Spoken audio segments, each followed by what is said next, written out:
Hi, my name is Miranda Hampton, and this is my author discussion on W.E.B. Du Bois' Criteria of Negro Art. William Edward Burghardt Du Bois, also known as W.E.B. Du Bois, was born February 23rd, 1868 in Great Barrington, Massachusetts. He lived with his mom mostly. His dad wasn't really in the picture. He also considered himself a mulatto, and he attended a white grade school, and so he didn't really witness a lot of racism, and he had a lot of support from his teachers and his fellow classmates. He ended up attending college in Nashville, Tennessee, at Fisk University, and after graduating, he ended up being the first African American to receive a PhD from Harvard. And when he went to college, this was actually his first time ever witnessing racism and actually entered the world of racism and first encountered the Jim Crow laws. Before he graduated from Harvard, he actually studied abroad at the University of Berlin. And here is where he was exposed to his political perspectives that he kept throughout his career. He was a talented writer and speaker. He ended up publishing the Philadelphia Negro, a social study in 1899, which was actually the first case study of African American community, and that really started his writing career. He published The Souls of Black Folk, which is a collection of 14 essays, which ended up attacking Booker T. Washington's beliefs and really put a split on the Black community, the people who followed him and people who followed Booker T. Washington. He co-founded the NAACP, which is the National Association for the Advancement of Colored People, in 1909. And he was the editor of The Crisis, which was the magazine for the NAACP from 1910 to 1934. And he ended up dying in Ghana in 1963. So in the criteria of Negro art, Du Bois talks a lot about what is art to him and the beauty of art. He really focuses on beauty and what beauty is. So the very first quote I have is, "How is it that an organization of this kind can turn aside and talk about art? After all, what have we who are slaves in black to do with art?"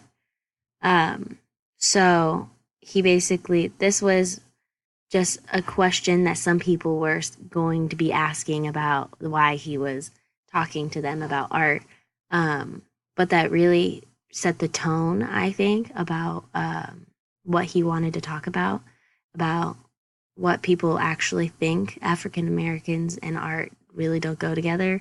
But he later on proves why that is incorrect. In the next passage, it says, "They struck a note not evil but wrong. They carried perhaps a sense of strength and accomplishment, but their hearts had no conception of the beauty which pervaded this holy place." This was when he first visited the lake, and he was so overcome by the beauty of the deer and the water and just everything, so pure about everything that was going on. He ended up sleeping there, and the next morning, Americans were coming, the local Americans. They didn't really have time to look at the beauty. They didn't really care, and so that's what he's really saying, that the need, not the need, but the urgency is different, and that there should be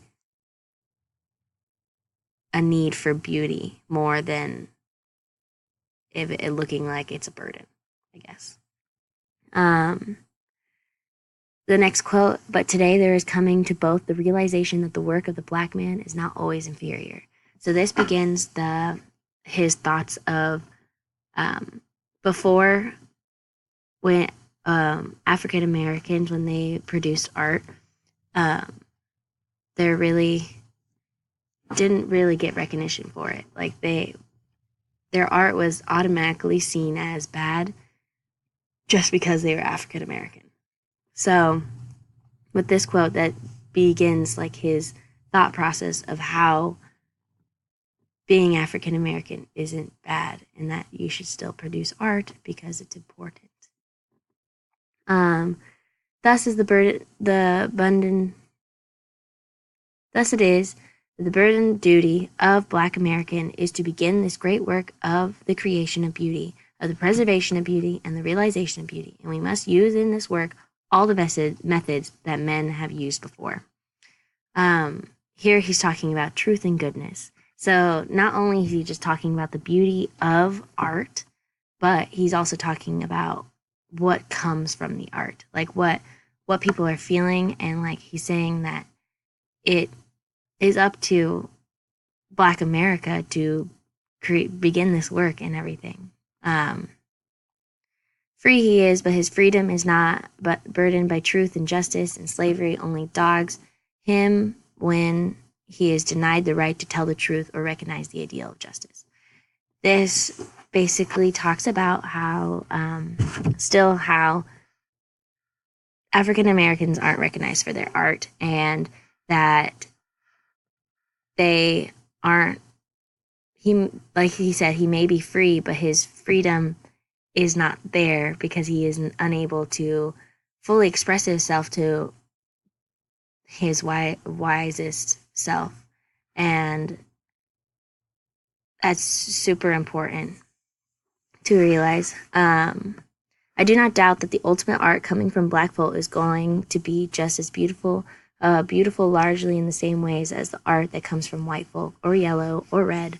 But the point today is that until the art of the Black folk compels recognition, they will not be rated as human.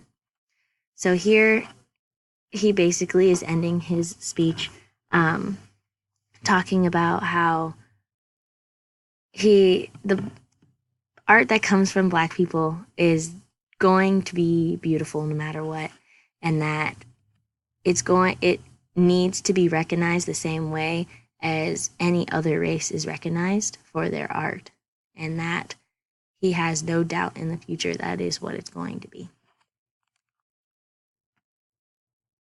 and that they need to be recognized as humans to recognize their art. So relevant themes that I came across in this passage were beauty and judgment. DuBois uses the word beauty more than 20 times within this entire passage, whether it be beauty or beautiful. He really focuses on how African Americans know beauty because they come from a different life than the privileged white person, right? They had to work more for what they have and what they do. So they recognize the beauty in things more easily than others. But he also, he even quotes, like, who shall describe beauty? Like, the possibilities of beauty are endless. Like, he also recognized that he's not trying to say that because I'm African American, I know everything about beauty, and it's because I don't have the same, like, life that you did, right?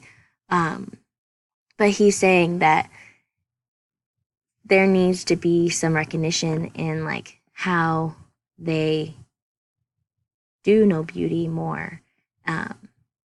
And he really just seeks a world that is more beautiful. And he says it's like the work of the Black American to start that change. And like even in his magazine, The Crisis, that's where he coined the phrase that, to make people see the beauty in Black, you know? So he uses the theme of beauty in multiple of his writings, but but in this one in particular, he really focuses on it. The theme of judgment. So it's basically the judgment of people who produce art who are African Americans or others who produce art about African Americans. So African Americans don't really get the recognition they deserve because their race defines them more than their art does. And so that he says that we can't really find the beauty until that stops, until the art becomes the most important thing. He also sees art as a form of propaganda, which I thought was the most interesting. That if it's not propaganda, it's not art, basically. Art should be used to further your beliefs, basically. And if it doesn't, then it's not art. And so I also really enjoyed how he recognizes that both sides of a view need to be seen. So like in this quote, it is in the denial of similar right of propaganda to those who believe black blood human, lovable, inspired with new ideals of the world. So right before this, he was talking about someone who believes that like the white race is like superior and like talks about that and all that, but the fact that they wouldn't be able to say the same thing about African Americans really limits what they can do for their art, you know.